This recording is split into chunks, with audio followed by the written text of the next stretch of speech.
Okay, let me answer these questions. Can you hear me back there? Can you hear me? Okay.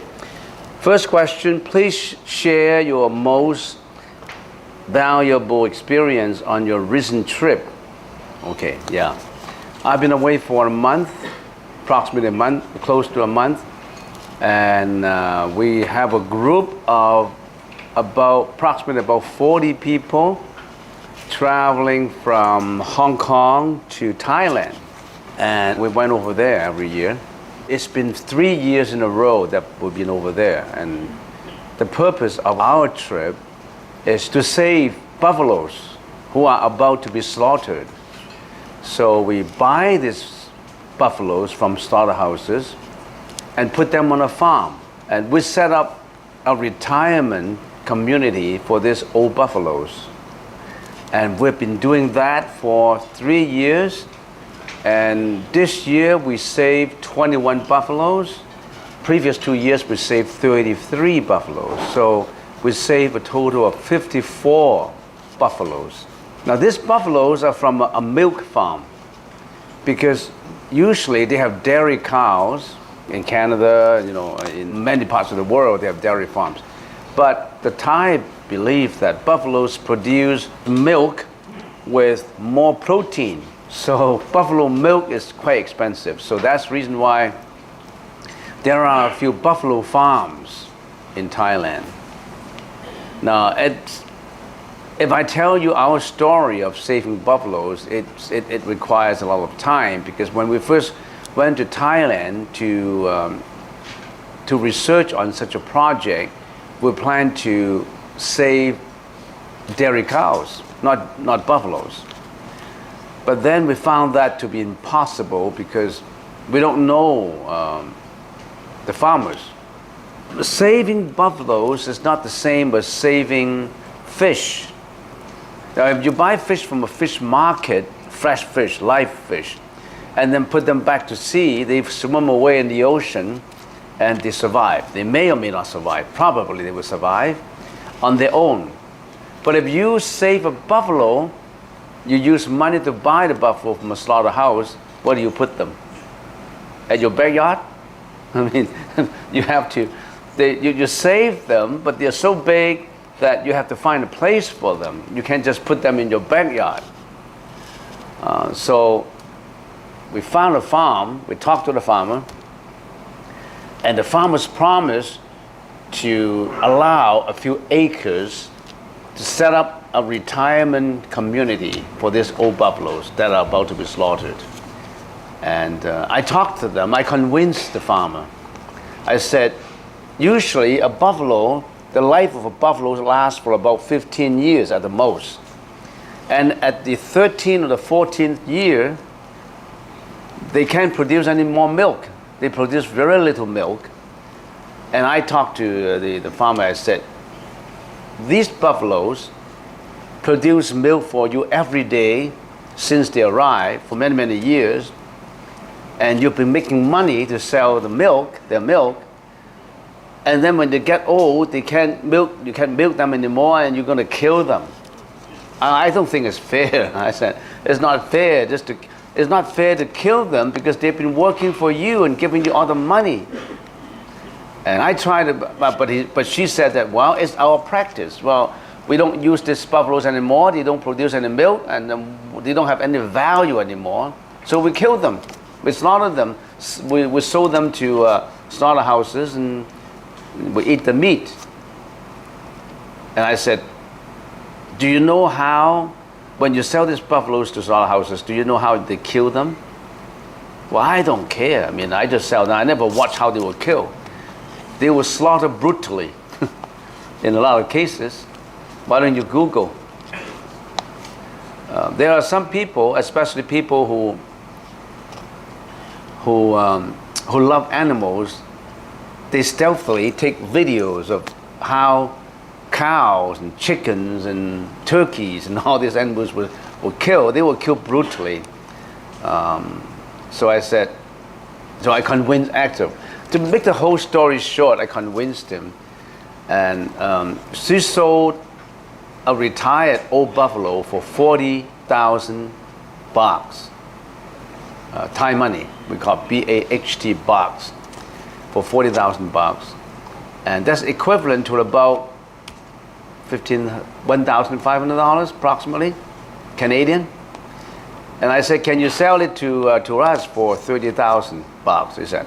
After considering and after arguing and after convincing, she was willing to do so and willing to set up a farm. So we set up a retirement community for old buffaloes, finally, 3 years ago, next to the farm. And that farm now is the only farm in Thai that does not kill its own buffaloes. And it's an organic farm.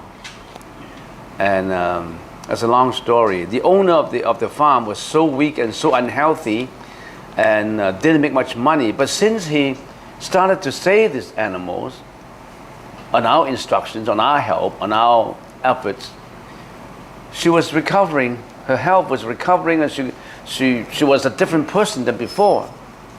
We have some members in here who went over there. I guess there's two, right? So they know. We have 30, 40 people witness all this. I have so much to tell you, but I don't know how much time we've got left. So much to tell you about what our trip in Thailand. But anyway, to keep the story short again, this year we saved 21 buffaloes. And we put them in the farm, allow them to roam the pastures. And every half year, we still have to pay for the hay, for the food. So it's not just paying them 30,000 baht, we still have to pay them food until they die. So I wrote up a contract with them. They have to feed the buffaloes, these old retired buffaloes, until they naturally die. And when they die, they have to take pictures. When they dig the grave for them, they have to take pictures. And every year, and every cow will have pictures. There's a name for it. There's an ID number for it. On the year, the buffalo has an ID number and a name, with a tag with a name in front of the buffalo. I got all kinds of videos. You can see those videos later. We make all kinds of photographs. And when they die, every year we audit. In addition to saving more buffaloes, we also audit on the old ones that we save. So it's a program that is so meaningful, so safe that nobody cheat on it. Because if you pay to a temple to save buffaloes, you just save the buffaloes and okay, I pay $1,000 to save a buffalo for me. You don't even know where the buffalo goes. So in this case, we actually see them. To make sure that the money is well spent, the money goes to where it actually should be spent. So that's how we save these old buffaloes. And we have been releasing sea fish, turtles, and sharks, and all kinds of sea animals. But now we save buffaloes. And the work that we have done, compared to the number of domestic animals that were slaughtered, what we have done is very, very minimal. But that's a gesture of human compassion to animals, a gesture of kindness, a gesture of generosity. $1,500 you spend on the trip, you can easily spend it, but can you spend $1,500 to save a poor retired buffalo who is going to be slaughtered? It's out of compassion that we all do all these things. So when we practice Buddhism, it's not just talk about it. We have to actually walk. What's that word? Walk the walk. Huh? Yeah, you have to actually do it, not just talking about it. So our trip is going over to save buffaloes every year. And also, we have a retired couples by the name Mrs. Chai, and she set the programmers for us 3 years ago, and generously, she also provided for free accommodation and food for the 7 days we spent in Thai, except you have to pay for your own air ticket. In other words, he paid for your hotel fee, but he had a hotel. He had a 4-star hotel, and all these people coming over there, they lived in that little hotel, and with the food and everything. And he also brought us to museums, to supermarket, to produce, to shop, and a very benevolent couple, Mr. Chai and Mrs. Chai. And they pay for everything. That's a lot of money to pay for 40 people. And we all appreciate it so much. In addition to saving buffaloes, we also have a special group, me and 7 others, went over to northern Thailand. Why did we go to northern Thailand? In the same time, in the group that we're saving animals, we went there 3 or 4 days earlier to go to northern Thailand. We want to distribute supplies to the poor villages. Northern Thailand is the poorest section of Thailand. So we want to go over there and we distribute medical supplies, dry foods. We also finance a poor school in which they have 246 school children. They were running out of money to run the school. So we went over there and gave them the money to run for another year. Every year we finance them to operate the school so that they can teach 246 students over there. This school children, they didn't even have shoes to wear. They have no shoes to wear. They have to walk to school for an hour and a half without breakfast. And for that reason, sometimes after a while, they didn't want to go to school because they are so hungry and they had to walk barefooted. It's unbearable. So for those two children, if you have your parents who look after you, oh, you should appreciate what you've got. If your parents are looking after you, providing for all the supplies that you want, you should really appreciate it, because there are a lot of other children who didn't even have food, who didn't even have education. So you want to know more about the trip? I can tell you many times. You can join us next year. I told you already. It's all free except for your own ticket. And we went to many temples in Thailand. We also went to Burma for a day trip. We also went to the Golden Triangle where they have the poppy, the opium were growing in there for many years. And but the growth of opium was banned many years ago. And now the whole hillside was covered with tea and coffee. It was surprising to go. The place that we go to, you can Google it, is called Me Salong, northern Thailand. And surprisingly, after we've done what we have to do, we went out to have coffee. They have very nice coffee because they grow their own coffee, organic coffee. And also, what surprises is they were French people operating dessert restaurants in there. So we went to a dessert restaurant. And wow, it's fantastic desserts cooked for the French chefs, and it's like Switzerland. I mean, that place is a poor place, but it's so scenic. It's a hilly. All the hills are alive, like the sound of music. Very lively hills, and very clean, fresh air, fresh water. It's just poor. And so next year, register. Come with us for 7 days to Thailand. It's all paid for, except that you have to pay for your own ticket. Except, there's also one exception. You have to donate a cow. That kills people. Because you don't have to pay for any money, but you're going to pay $1,500 for a cow. What's money for? If you don't spend your money, it does not belong to you. It belongs to the bankers. One day when you have to leave this world, then your bank account is still sitting with $1 billion. It does not belong to you. It either belongs to the banker or belongs to your children. So why don't you spend it when you are alive? Next question. Please explain Buddha's teaching on anatta. A-N-A-T-T-A. Basic foundations of Buddhism, especially in the Theravada school, has 3 columns in it, or the 3 items, major items: anatta, anicca, and dukkha. Anatta, that means no self. No self, not anatman, this self. When you put an A in front, anatta, it means no self. Anicca is no permanence. Dukkha is suffering. When you put these 3 together, is what you get.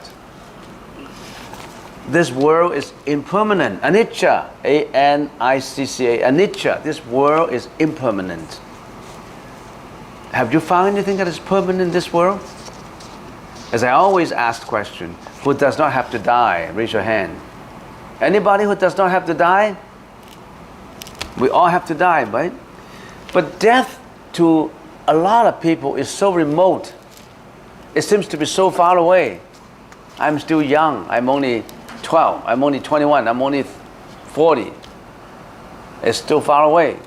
Actually, it's not far away. Death is between breath. If you sniff your nose and continue to close your nose for 5 minutes, you're gone. So death is not just a word for the seniors. Death is a word for everybody. Nothing is permanent. We know nothing is permanent. We know everything is impermanent. Nothing is permanent. But we live on the conception of permanence. We always think that, oh, there's a perpetuation of my fame, of my reputation. I want to make all the money and then I can live. I never thought of what happened when I'm going to die one day. What happened if there are changes? Impermanence also means changes. Changeability is a characteristic of the world. Everything is changing. What does that give us as a lesson in life? I don't have time here to explain all that to you. For people who are wise, once they hear the word impermanence, it strikes the bell immediately. For people who are not wise, for people who are just looking for fame, reputation, and money, and sensual pleasure, sensual enjoyment, it never could ring the bell. They will continue on the pursuit of sensory pleasures. They will continue to gamble, continue to have relationship, continue to be greedy, continue to be jealous, continue to be depressed, continue to be greedy. So, anicca is impermanence. Anatta, what is anatta? No self. What does that mean? No self. Yourself? Self does not mean just the body self. No self, that means it does not have its real nature, real existence. Its existence is based on causes put together, and what we call causality. Every existence is on causes. Nothing comes about without any causes. The reason, say, there's cause and there's effect. There's no effect without causes. If you're coming in here to sit for a session of meditation and now sit for a session of lunch, if that's an effect, what are the causes? You try to come today. You've been driving. Your car didn't break down. You plan to come today. You don't have any other chores to do. All these conditions fulfill that you're coming over here. The fact that you come over here to now listening to me is not without any causes. It all depends on causes. Your body even, my body, your body, is now my body and mind exist on causes. What kind of causes? There was a man and a woman who loved each other, and they came together one day, on one occasion, and they do that kind of thing, and they produce you. That's the cause.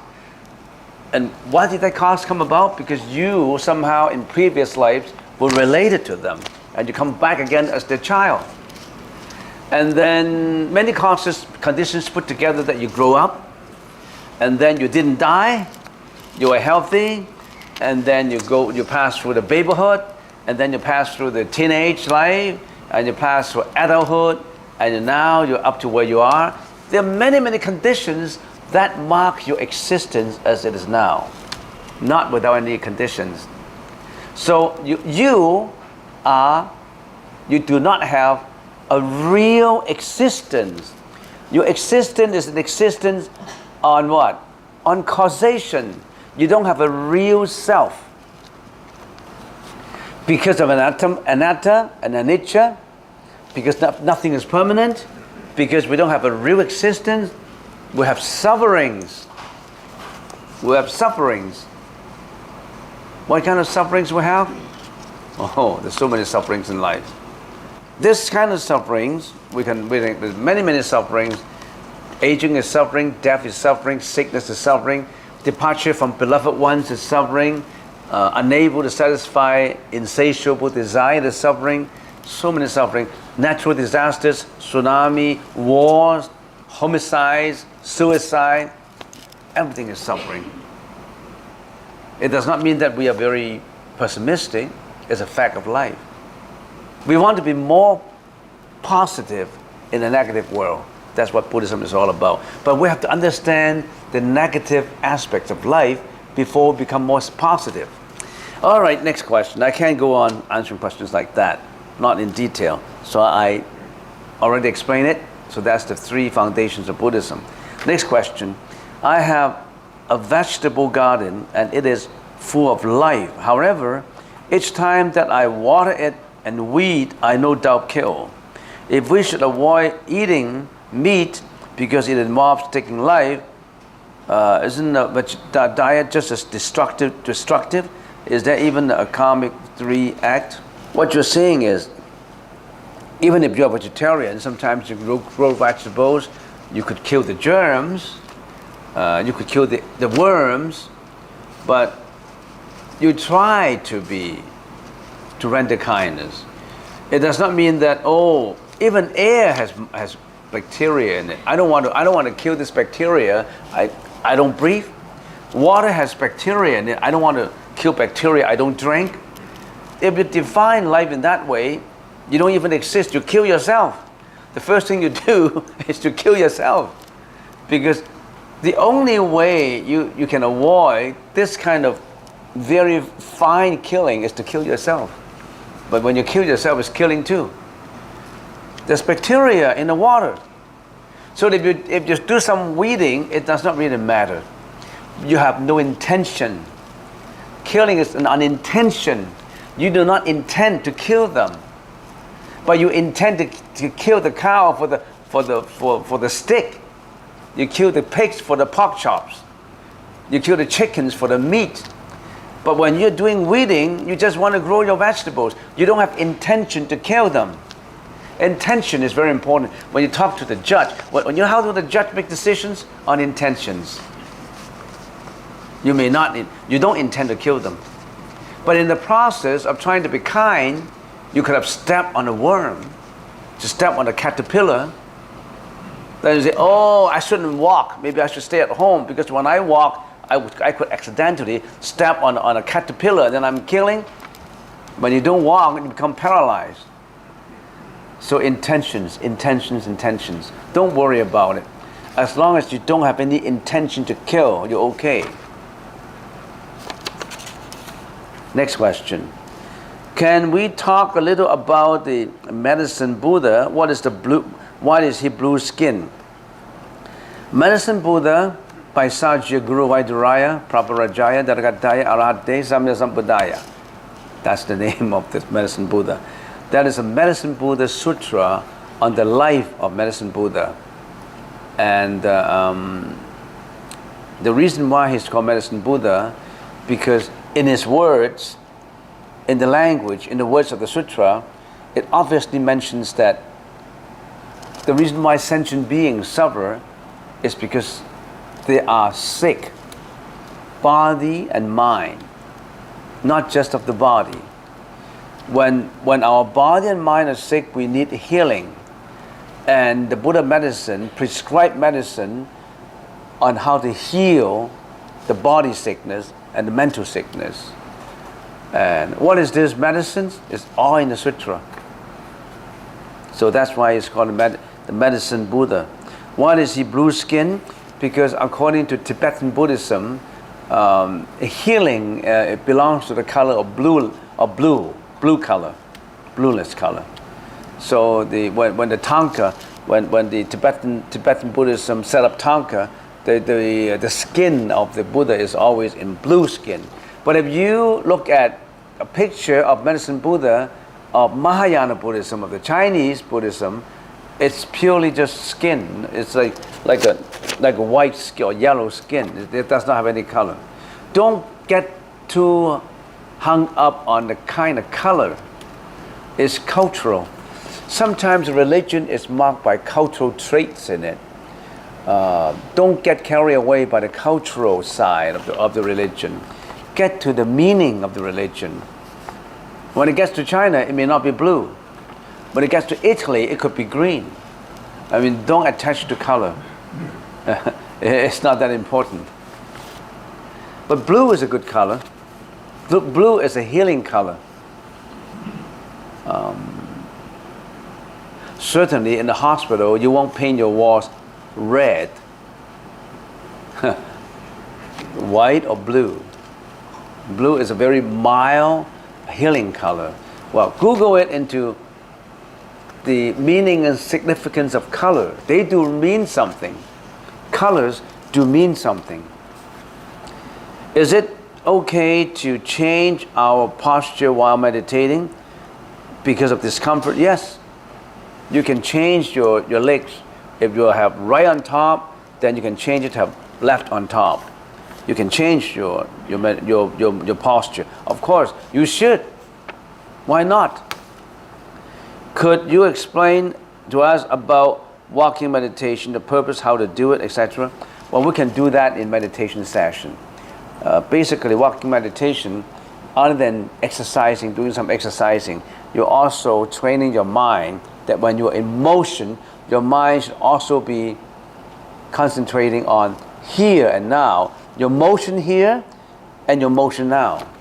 So we can always do that in the next session of meditation.